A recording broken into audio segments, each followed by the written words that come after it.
Hey guys, today let's talk a little bit more about this research paper, this essay. I'm uploading an assignment sheet so you can see the parameters, the requirements of the paper, and I'm also uploading a template to get you started on this guy. So in a couple of minutes, I'm going to take you through that template so you can see how to fill this thing out.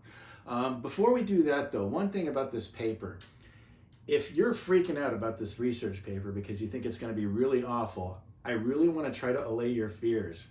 This is not that awful. Here's why.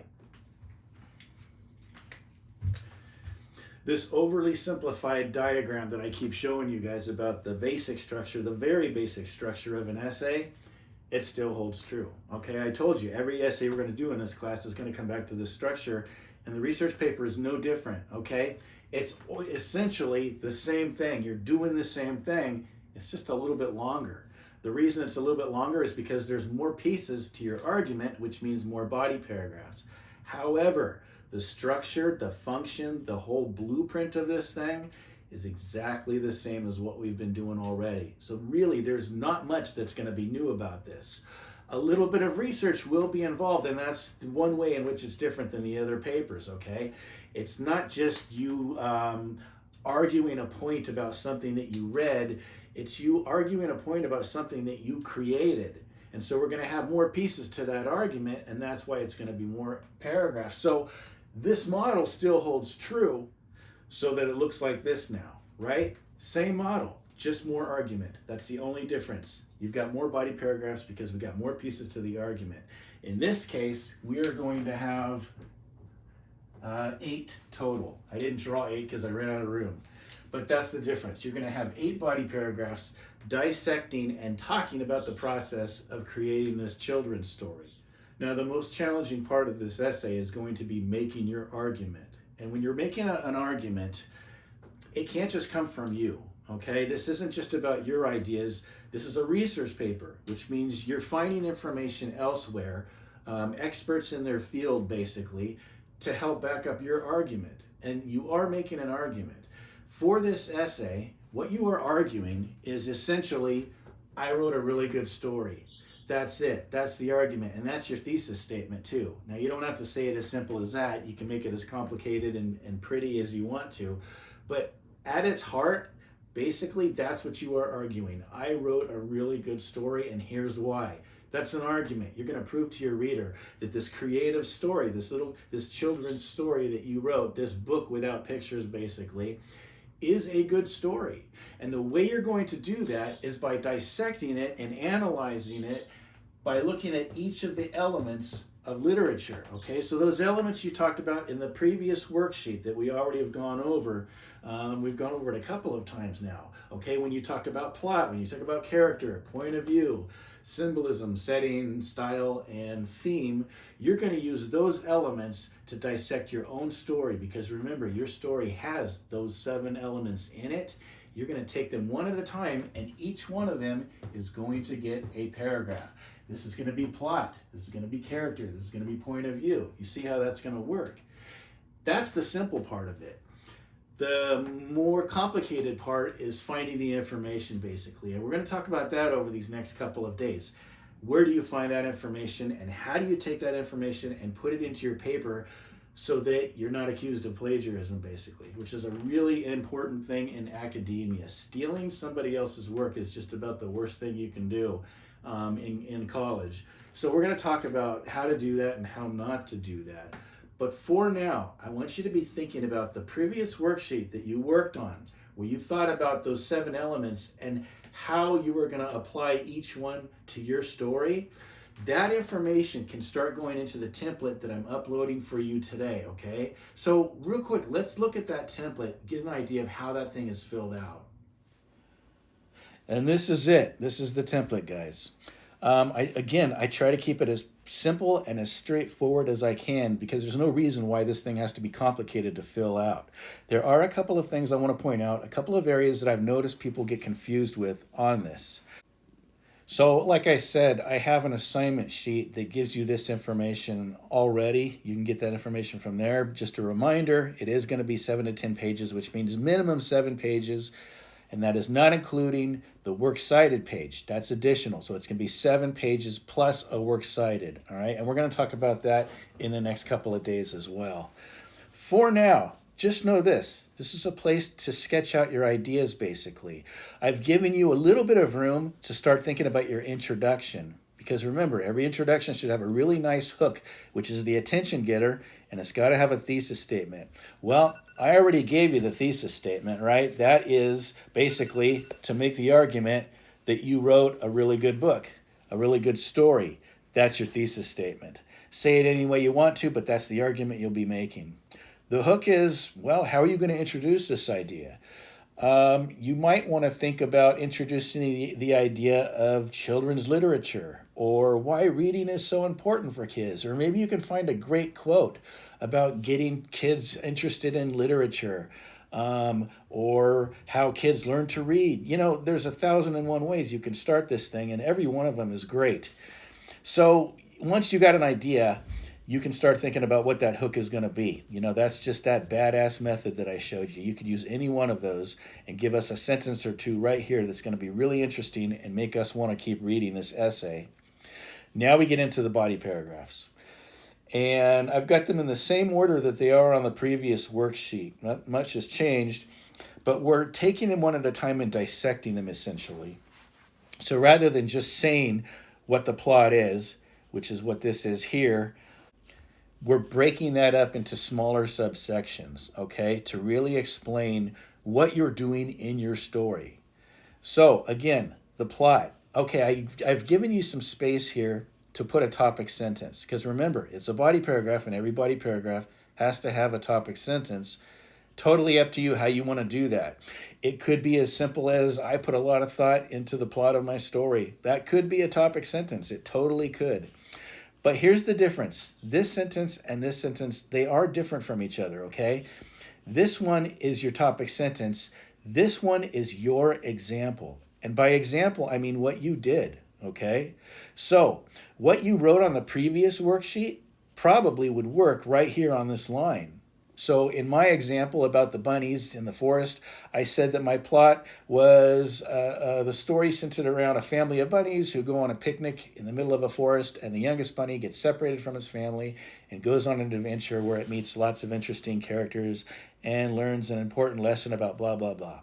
That's what I could write right here on this line, okay? Those sentences would go right there. I'm just briefly, very briefly, explaining what my plot actually is. This is the sentence introducing plot in general, and this is an example of what I did in my story. So that's the difference between those two sentences. Don't get them mixed up. Now here's the new part. Here's where it's a little different than our previous essays, okay? A quote. I need a quote from some expert somewhere. And this is where people get the most confused. Well, a quote about what? What am I quoting? The quote is backing up your choices that you made. You made creative choices when you were writing this story. You made creative choices when you were including each of these 7 elements of literature, right? That was a creative choice. I want you to defend it. And in order to defend it, you got to find somebody who agrees with your decision, all right? So, for example, I can take just an element, an important element of my plot, and then I can research it. So, for example, an important element of my plot was a bunny getting separated from its family. That's a huge chunk of what this plot is. It's basically what the plot centers around, right? That action, that thing that happened. Well, obviously, if I research bunnies getting lost in the forest and separated from their families, I'm not going to find a thing. That is way too specific and way too focused. I need to widen it. I need to broaden my search a little bit so that I have a better chance of finding something that talks about the issue there, not the specifics, but the issue. For example, children being lost or getting separated from their family. That is an issue, and I bet I could find a really good article on that. In fact, I bet if I were to do a search on, let's see, separation anxiety in children, that's a pretty broad topic. But you know what? It's a really important point to my plot. My plot involves a kid getting separated from his family. And so if I think of it in broader terms like that, I'm positive I can find an article that's going to say something that defends my choice to write about that, because I think it's important to write about that. Why do I think that? Well, that's where the quote's going to come in, okay? According to blankety blank blank in the article, blankety blank blank, children have an innate fear of being separated from their parents, and they need reassurance that their parents will always be there for them, blah, blah, blah, blah, blah. I'm making this up. It's not real. So I'm going to use that quote when I find it, and I'm going to type it out word for word, exactly as it appears in that article right here, okay? By the way, I keep saying article. We're going to talk about those in the next couple of days as well. I'm going to show you how to research these and where to find really good information and how to put that quote ultimately into your essay. For now, all you got to worry about, because this is just a template, just get the words down, okay? Get that quote, type it out, write it out in this section right here, and do it word for word. Don't change any words yet, okay? You want the actual quote for now. Later on, you can fool around with it and maybe play around with the words and make them your own. We're going to talk about how to do that as well, but for now, you just want the quote. So just take those couple of sentences, write them right in here.